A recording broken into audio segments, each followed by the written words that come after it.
Finance से 2010 में हुई थी इस कंपनी की शुरुआत और देश भर में 23 लाख से ज़्यादा ग्राहक हैं इस कंपनी के पास में। एनबीएफसी माइक्रो फाइनेंस में देश की दिग्गज कंपनियों में शामिल है ये और कुल मिलाकर 6,800 7,000 करोड़ रुपए के आसपास का एयूएम है कंपनी का। 22 से ज़्यादा राज्यों में कंपनी की ब्रांचेज हैं। हमारे साथ एक बेहद खास मेहमान हमारे स्टूडियो में है इस वक्त संजय गरियाली साहब, जो कि कंपनी के एमडी हैं, सीईओ हैं और इलेक्ट्रॉनिक्स इंजीनियरिंग में आपने डिग्री हासिल की है। पंजाब यूनिवर्सिटी से आपने एमबी की डिग्री भी ली है। मार्च 2025 में आप साल भर पहले सीईओ के तौर पर जुड़े थे फ्यूजन फाइनेंस के साथ। उसके बाद सितंबर 2025 में आप सीईओ के साथ साथ एमडी भी बने।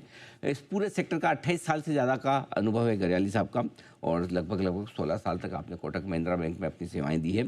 एल&टी फाइनेंस, एचडीएफसी बैंक और जी कैपिटल जैसे दिग्गज संस्थानों के साथ काम करने का बड़ा उनका गहरा अनुभव है और रिटेल फाइनेंस पर बहुत ही गहरी पकड़ है और लैंडिंग बिजनेस को बहुत बखूबी समझते हैं संजय गरियाली साहब। संजय सर, गुड मॉर्निंग, बहुत बहुत स्वागत है आपका। धन्यवाद हमें समय देने के लिए, स्टूडियो में आने के लिए। कुछ बेहद इंटरेस्टिंग चीज़ें दिख रही है आपकी कंपनी के बारे में, इसलिए हमने आपको आमंत्रित किया है क्योंकि जब से आपका साल भर पहले चेंज ऑफ मैनेजमेंट हुआ है उसके बाद कुछ ग्रीन शूट्स, कुछ अलग चीज़ें हमें नजर आ रही है, तो हमने सोचा आपको बुलाकर उस पर जाना जाए, समझा जाए। सबसे पहले तो ये बताएं सर कि सितंबर 2025 से आप एमडी बने, उससे पहले एक साल पहले आप सीईओ बने थे। क्या कुछ खास बदलाव आपने कंपनी में किए पिछले 12 महीनों में, जरा वो समझाइए। श्योर अनिल जी। अनिल जी, सबसे पहले पूरा सेक्टर और फ्यूजन काफ़ी टफ टाइम से निकला था, जैसे आपने बताया, और फ्यूजन ने काफ़ी अर्ली रिकग्निशन किया था स्ट्रेस का मार्केट के अंदर। और पिछले एक साल में ना कि खाली जब से मैं आया हूँ, उससे पहले भी 6 महीने पहले कंपनी की फोकस इस पे था कि शॉर्ट टर्म पे अब अपने को काम नहीं करना है। ओके। और जो आगे का रोड मैप है उसके लिए बेसिक स्केलेटन अपने को प्रिपेयर करना है, फाउंडेशन ले करनी है। दो की चीज़ें जो हमने रियलाइज़ की और जिस पे मैंने आप समझ लीजिए 90% अपना टाइम स्पेंड किया है और जो मेरा पुराना एक्सपीरियंस भी है। एक है कि हम जानते हैं कि इस सेक्टर के क्या रिस्क्स हैं। ओके। लेकिन जो रिस्क का कंट्रोल है वो कंपनी के हाथ में रहता है। तो इस पे फाउंडेशन हमने बिल्ड करी है, कंट्रोल, क्रेडिट, जो लोग हमने इंडिविजुअली लिए हैं, काफ़ी एक्सपीरियंस लोग लिए हैं, काफ़ी एक्सपीरियंस मैनेजमेंट है, खाली मैं अकेले नहीं हूँ। जो मेरी सेकंड लाइन है वो बहुत स्ट्रांग है, CXO जिसको आप कहते हैं कंपनी में, और वो सब दिग्गज हैं और वो 20-20, 25-25 साल का एक्सपीरियंस रखते हैं across the sector, not just micro finance.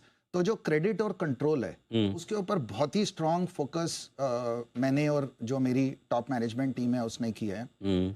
I think इसमें काफ़ी बड़ा श्रेय बोर्ड को और मेरे प्रमोटर ग्रुप को जाता है कि उन्होंने इस टफ टाइम में हमें सपोर्ट किया और कहा कि आप शॉर्ट टर्म मत सोचो, इवेंचुअली ये सब प्रॉब्लम खत्म हो जाएगी, ठीक बात है, फाउंडेशन पे काम कीजिए। एक वो दूसरा हमारे लिए बहुत सिंपल था क्योंकि हमारी बुक डीएक्सेलरेट हुई थी, हमने स्ट्रेस रिकग्नाइज किया था, हमारा ओपेक्स बहुत हाई हो गया था। तो और 85% ओपेक्स माइक्रो फाइनेंस कंपनी का पीपल होता है, तो हमारे लिए बड़ा इजी डिसीजन था लोगों को रिट्रेंच करना। और आई थिंक कि बोर्ड के एनकरेजमेंट से और प्रमोटर्स के एनकरेजमेंट से हमने ये कॉल लिया कि हम लोगों को रिट्रेंच नहीं करेंगे क्योंकि वो तो बहुत ही आसान चीज़ है कॉस्ट रिड्यूस करने का। और हाइंडसाइट में अगर आप देखें तो जो पिछले एक साल में हमने मेहनत करी है, अब आप देख रहे हैं Q3 में रिजल्ट्स हैं।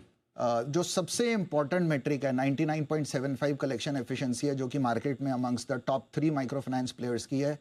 अब टाइम आ गया है रिटर्न्स को यहाँ से यूज़ करने का। अब जो टीम है जिसको हमने अपने साथ रखा है वो कॉन्फिडेंटली हमारे साथ है, तो हमें ऐसा लगता है कि यहाँ से आगे जाते हुए हमने इजी स्टेप्स नहीं लिए हैं, टफ स्टेप्स लिए हैं। और अब आगे जाके हमारा जो रोड मैप है वो काफ़ी इजी होगा टुवर्ड्स नेक्स्ट 1 ईयर। पिछले क्वार्टर के नंबर्स भी वो बता रहे हैं कि आपकी कंपनी लॉस से प्रॉफिट में आई और काफ़ी कुछ सर लगभग सारे मैट्रिक्स पे काफ़ी इंप्रूवमेंट दिख भी रहा है। ये समझाएं कि क्या टारगेट आपने वित्त वर्ष 2027 के लिए रखे हैं कंपनी के लिए, क्या आप अचीव करना चाहते हैं? एक अनिल जी, जो हमने एक ओवरऑल गाइडेंस दी है, हमें लग रहा है कि इंडस्ट्री में काफ़ी ग्रीन शूट्स हैं और इंडस्ट्री के रिस्क हमने बहुत क्लोजली एक्सपीरियंस भी किए हैं और समझे भी हैं। एक एडवांटेज ये भी हुआ है कि जो रेगुलेटर है या SRO है उसने एकदम क्लियर गार्ड रेल्स बिल्ड किए हैं जो कि सबको फॉलो करने की ज़रूरत है, ना कि खाली फ्यूजन।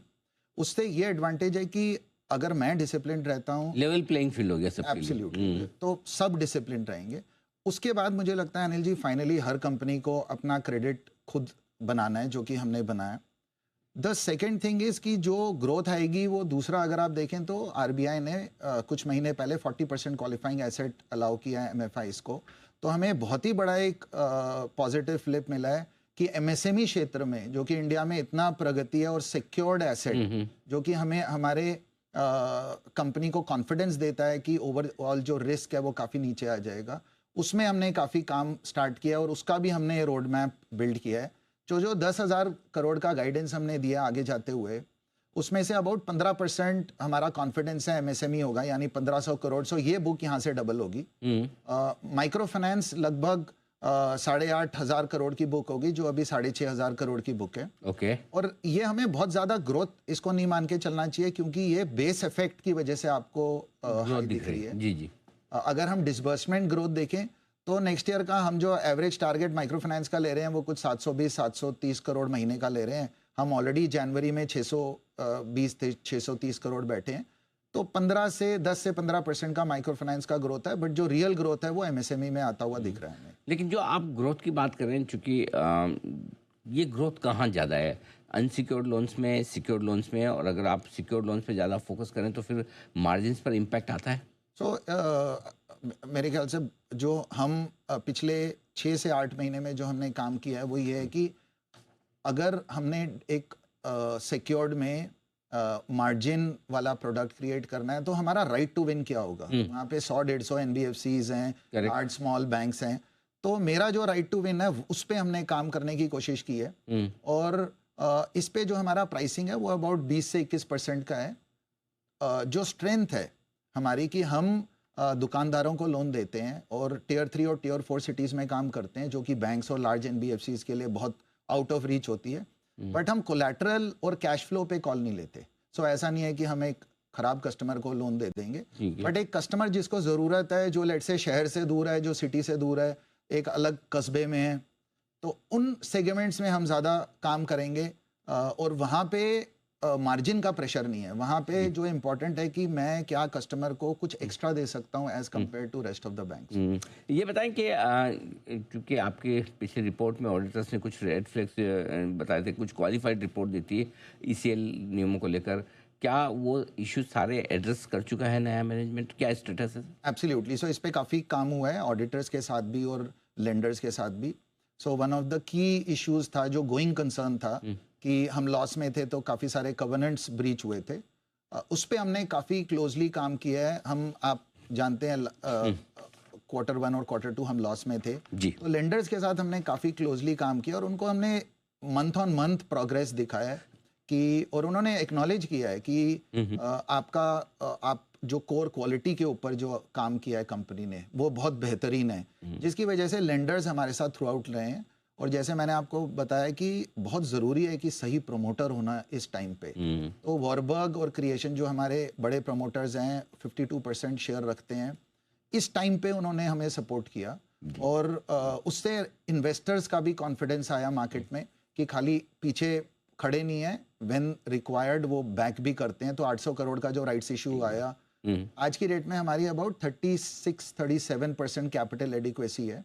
और खाली यही नहीं, आप एक डीटीए रिवर्सल है, जो लेट से मान लीजिए, जो क्योंकि हम लॉस में थे as per the income tax rules, एक 390 से 400 करोड़ का एडिशनल नेटवर्थ है जो अगले 1 से 2 साल में हम ले सकते हैं। कैपिटल से हम काफ़ी स्ट्रांग है और ये जो गोइंग कंसर्न है ये हमारे ऑडिटर्स ने अभी हटा दिए। ओके। और आखिरी सवाल, आपकी एसेट क्वालिटी को लेकर पिछले 5 तिमाहियों में ग्रोस और नेट लेवल पे दोनों पे काफ़ी इम्प्रूवमेंट हुआ है। क्या यहाँ से और आप ग्रोस और नेट एनपी लेवल कम ले जाने वाले हैं? एब्सोल्युटली। सो अनिल जी, हमारा फोकस क्रेडिट क्वालिटी पे पहले रहेगा, उसके बाद ग्रोथ पे रहेगा।